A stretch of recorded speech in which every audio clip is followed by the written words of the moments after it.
Hi, I'm Sian, one of the news editors at Manx Radio. Now, from today, doctors on the Isle of Man are being balloted over whether they want to take industrial action in a row over pay.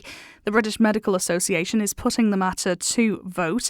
It's seeking a 12.6% uplift for the 2023 to 24 financial year.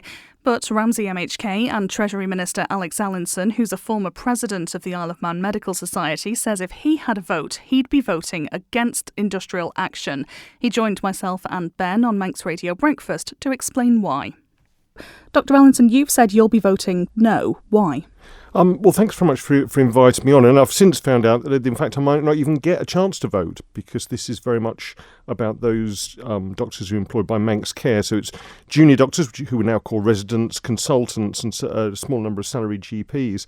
I'm deeply uncomfortable with the idea that doctors on the Isle of Man would contemplate strike action. I can absolutely understand their frustrations. They're talking about backdated pay claim for 23, 24. They've already been paid 6%. They want more than that.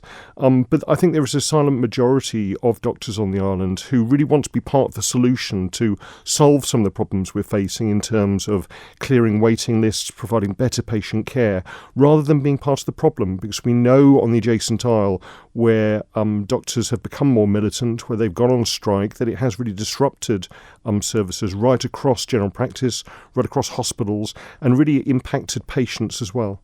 But for those who feel like the pay uplift that they deserve hasn't been forthcoming, how else are they meant to make their voices heard, if not through industrial action? Well, it's through negotiation. And again, we've got a small doctor community on the Isle of Man, which is part of our wider community.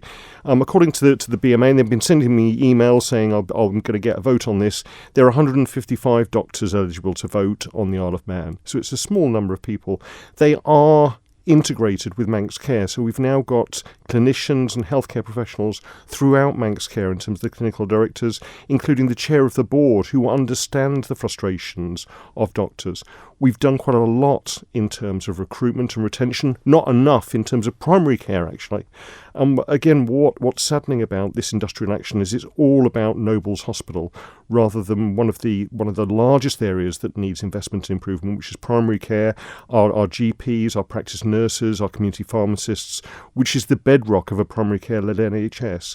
So there is dialogue going on, and what I'd really like is for the local doctors and the Isle of Man Medical Association to get round the table with Manx Care and try to get this resolved so that it doesn't impact patient care as we head into the winter.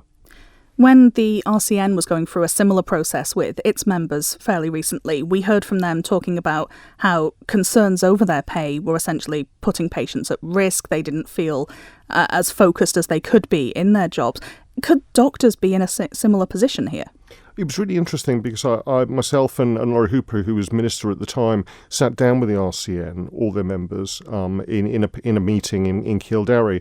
And one of the main concerns for them wasn't necessarily about pay. It was about terms and conditions. It was about the work pressures. It was about not having enough support, not having enough staffing on the wards.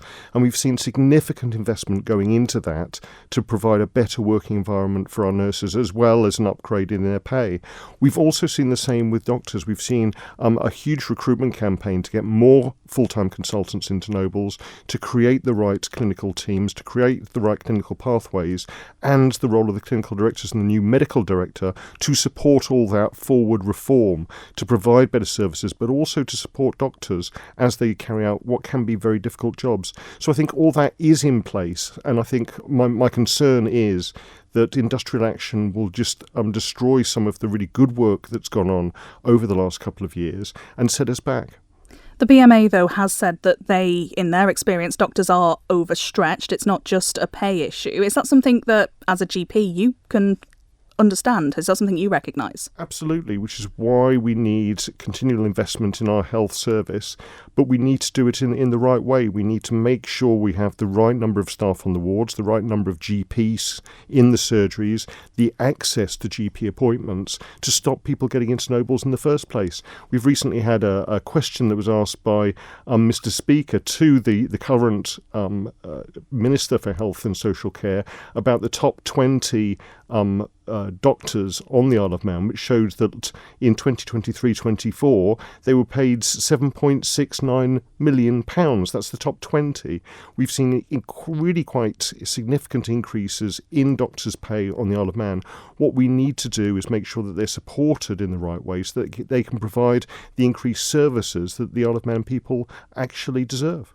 That is just the top 20, though. You mentioned yourself junior doctors a few moments ago. We know that particularly junior doctors in the UK had a significant pay rise there. In terms of recruitment, if it's just the top doctors that are getting the big salaries, isn't that going to put off recruitment going forward?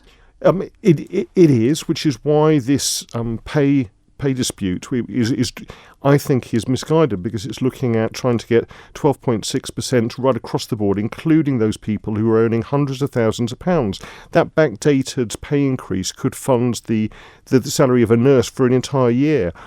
When we look at recruitment, it's been remarkably successful for consultants. Junior doctors, now who want to be called residents, coming to the Isle of Man. There are a range of other ways we can entice them to come over. Quite a few of them apply, for instance, the NI holiday, which can give them up to an extra of £4,600 in the first year. We've got a whole range of initiatives to actually attract junior doctors over to the Isle of Man, and that has been very successful, as has been our on-island GP training.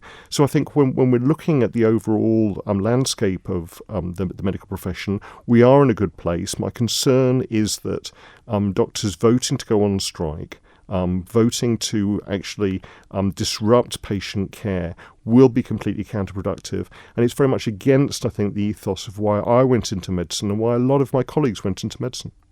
As Treasury Minister, this all comes down to money, Dr Allinson, and we hear almost on a daily basis how we have no money on the Isle, or how there is a lack of money anyway compared to times in the past. So is there any chance that Manx Care can give doctors more money, sort of cards on the table? Is that possible? Well, last month, the Isle of Man Medical Association came out against some of the proposed cuts to clinical services, particularly waiting lists and surgical operations. The medical profession have stepped up to actually increase their productivity and fill that gap. Now we're facing the same people saying that they might go on strike. I think when you look overall at the spending on healthcare, it's been significant, but more and more of that is going into pay. And sooner or later, we have to have that sensible discussion about what sort of health service can we afford, and the sort of pay pressures that are being brought on by these sort of votes can amount to £4.5 million. That's just not a one-off. That's £4.5 million this year, and more next year, and more the year after.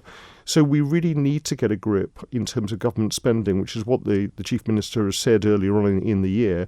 And part of that is people having responsibility in terms of their budgets, but also people employed having responsibility for the pay demands that they're putting forward to make sure that they're affordable, and also make sure that they're twinned with increased productivity so we can try to provide the better patient care I think everyone wants. You mentioned a few moments ago that as a GP, you may not be able to vote on this industrial action. Are you frustrated by that? Would you like to have your say?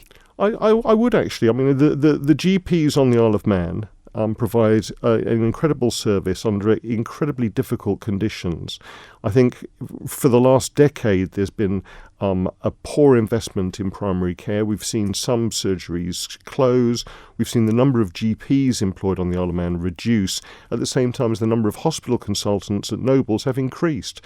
And I think it's absolutely right that Manx Care, as part of the transformation programme, look at primary care in scale, look at investment in terms of primary care. GPs get on with it. They do the work. They've seen not just a pay cut in terms of the rate of inflation. They've seen a reduction in their wages because they're paying more for electricity bills, for staff to support them in the hard work that they do. So I think in terms of the overall landscape of the healthcare on the island, we do need to make sure that we put the investment where it's really needed. But we also need to be absolutely certain that as a medical profession we are united in trying to provide the best healthcare for the people we serve. You said that going forward, you think the best way is negotiations rather than through this ballot. As Treasury Minister, where is that up to at the moment, those negotiations? Are you involved in that? I'm not involved in that, no. I mean, the employer is Manx Care. They are responsible for having negotiations not just with the BMA, but a range of representatives for all the healthcare staff that are incredibly important to provide to the NHS on our island. They are obviously in a difficult position because we've been trying to make sure that they come in on budget this year. Again, there are some people who say, well, Treasury have always found the money.